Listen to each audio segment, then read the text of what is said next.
What happens when you take some of the greatest movies of all time, with a good helping of our favorite British spy, and use them as the inspiration for a new video game? If you are the movie-obsessed Japanese auteur Hideo Kojima, you give us one of the greatest video game franchises of all time, Metal Gear.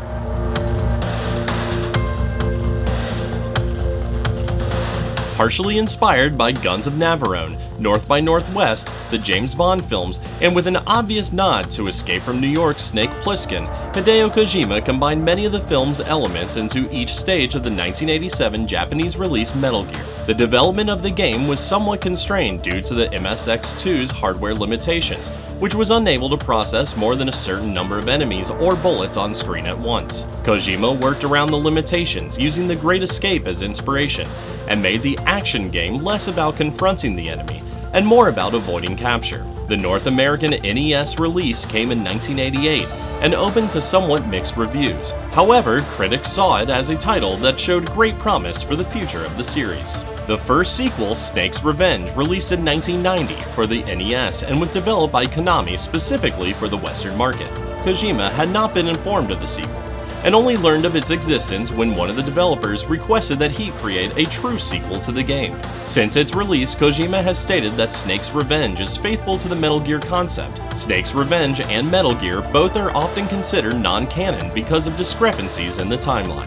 Metal Gear 2 Solid Snake from Konami and Kojima came out for the MSX2 in Japan, also in 1990, but thanks to the computer system's declining sales, it would not see an English release until 2005. Solid Snake has been considered one of the greatest 8-bit games ever created, and with the lack of a Japanese release of Snake's Revenge, Metal Gear 2 Solid Snake's events took its place as part of the canon in future follow-ups. Planning for the third installment in the series, Kojima began work on Metal Gear 3 in 1994 with a targeted home release on the 3DO interactive multiplayer, but the system was discontinued. Quite possibly a blessing in disguise, the game's new destination became the Sony PlayStation, and the game was given a new name. Metal Gear Solid began development in 1995, and according to the team's lead publicist, Hiroki Tabata, their intentions were to make the best PlayStation game ever, and they may have done just that. Often seen as one of the greatest and most important games of all time,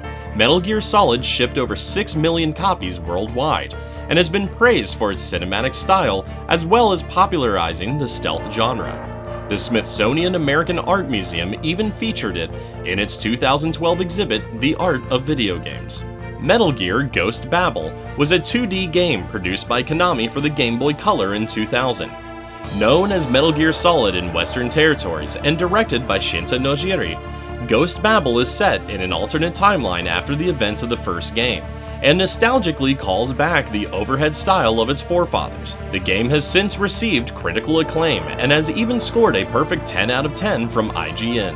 1 year later, we received the much anticipated sequel to Metal Gear Solid with Metal Gear Solid 2: Sons of Liberty. Written and directed by the franchise's most crucial member, Hideo Kojima, Sons of Liberty released for the PS2 and had a slightly divided reception. Though most agreed the gameplay and graphics were as phenomenal as ever, many others attacked the game for its exploration into meme theory, AI, social engineering, incest, sexual orientation, and more.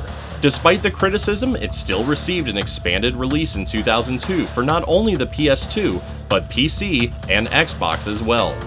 A remake of Metal Gear Solid, subtitled Twin Snakes, was developed for the Nintendo GameCube and released March of 2004. Improving on the already 6-year-old game, Twin Snakes featured new cutscenes written and directed by Versus and Azumi filmmaker Ryuhei Kitamura, and was developed under the guidance of both Kojima and Mario Bros. Creator Shigeru Miyamoto. Pushing our linear storyline aside and taking it back to 1964, Kojima gave us Metal Gear Solid 3: Snake Eater, a prequel to all previous installments. It was originally planned for release on the Sony PlayStation 3, but due to delays, the game was developed instead for the PS2. Metal Gear Solid 3 Subsistence was released later, and as with earlier releases, was an expanded version of the game. This time, however, it featured remakes of the first two Metal Gear games, marking the first time Metal Gear 2 Solid Snake officially hit American soil. Next came Metal Gear Acid for the PlayStation Portable. The first of the series for the PSP and definitely not the last, as it had a trading card-based system and focused more on the turn-based play of the standard role-playing game. A sequel, Metal Gear Acid 2, was released a year later and replaced the first game's graphics by using a new cel-shaded graphic engine. Both games received generally positive reviews.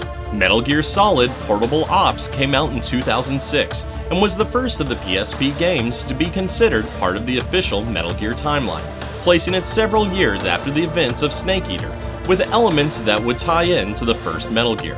A standalone expansion, Portable Ops Plus, was released a year later and allowed players to transfer characters recruited from the previous game.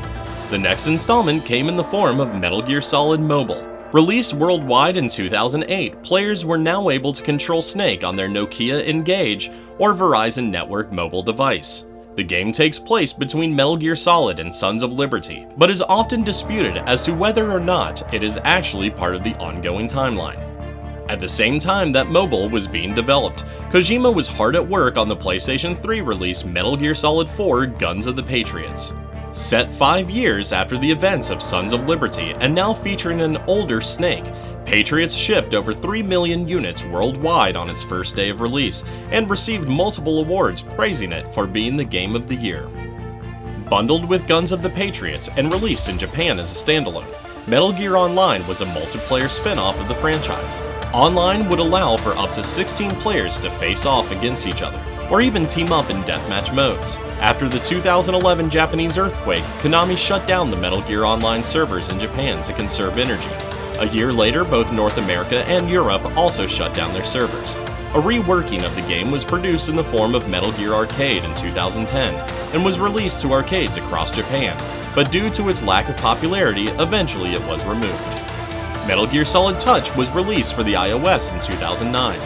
This third-person shooter, which was primarily based on Guns of the Patriots, relied on touchscreen tactics and received mixed reviews, only getting a C+ from OneUp.com. Then came Peace Walker for the PSP. Designed, directed, and written by Kojima, this installment in the series was once considered by its creator as the biggest game he had ever worked on, and it paid off. Tokyo Game Show gave it not only the Best PSP Game Award, but Best in Show as well. The short-lived Social Ops was available on iOS and Android systems in Japan in 2012. The primary game was free, however, fans could pay for downloadable content if they desired to. The 3D game's download availability was stopped in December of 2013, with the service itself ending a month later. Originally announced in 2009, but not released for another 4 years due to design difficulties, Metal Gear Rising: Revengeance finally saw the light in 2013 with a release on the PS3, Xbox 360, and Microsoft Windows. A spin-off of the franchise taking place 4 years after Guns of the Patriots, players controlled the cyborg Raiden, and bore witness to a switch in the style of gameplay. Revengeance wasn't about the standard stealth of its namesake, but instead was considered part of the hack-and-slash genre. Metal Gear Solid 5 Ground Zeroes hit shelves March of 2014 and launched on the Steam network later that year.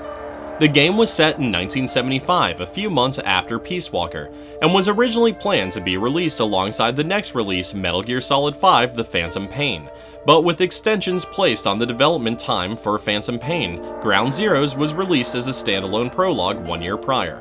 In October of 2016, however, both games were released as a bundle under the title Metal Gear Solid 5 The Definitive Experience. Phantom Pain sold 3 million physical copies within its first 5 days of release, despite critical reviews against some of the game's content that may or may not have been the effect of tensions between Metal Gear creator Hideo Kojima and the developing company Konami. It was the last of the series to be created by Kojima. An upcoming project to take place between Ground Zeroes and Phantom Pain is set for release in early 2018 under the name Metal Gear Survive. It will be the first of the series since Kojima's departure from Konami, and is as of right now a survival game that has already been receiving negative response from fans of the franchise. The influence of Metal Gear not only invaded our gaming systems, but even found its way to the printed word. In 1988, a somewhat unfaithful adaptation of the first game found its way to bookstores as part of Scholastic's World of Power series, while Japan received a Metal Gear game book that took place 2 years after the game's events. Raymond Benson, the first American author to pen a James Bond novel, published the novelization of Metal Gear Solid in 2008, with Sons of Liberty following a year later. In 2008, Project Ito published the Guns of the Patriots novelization in Japan. Metal Gear Solid saw a 24-issue comic book run with IDW Publishing that has since been released in 2 trade paperbacks. The Sons of Liberty was also released by IDW, featuring the talents of famed comic book artists Alex Garner and Ashley Wood. Both comic series found a digitized home, the former on the PSP and the latter exclusively on DVD in Japan. Metal Gear toys, soundtracks, and more have been released, and Snake has even found his way into the Super Smash Bros. Franchise as a guest character. In 2007, a non-profit fan film entitled Philanthropy was produced and praised by the fans and even Kojima himself. Even more fan films have found their way online since then, while the fight for an official Metal Gear movie to be made has been ongoing since 2006. The most recent news being that the director of Kong Skull Island is working closely with Hideo Kojima on a script with their crosshairs set on a PG-13 or R rating. With 3 decades of Metal Gear, it will be interesting to see what the future holds for the franchise. Whether Kojima's departure from Konami has taken the final breath of the series away or not is yet to be determined. While the story at times may be convoluted, and may have taken a few missteps along the way, gaming wouldn't be the same without the man who makes the impossible possible, be that Hideo Kojima or Snake. Like the video? Have suggestions? Comment below and please be sure to subscribe.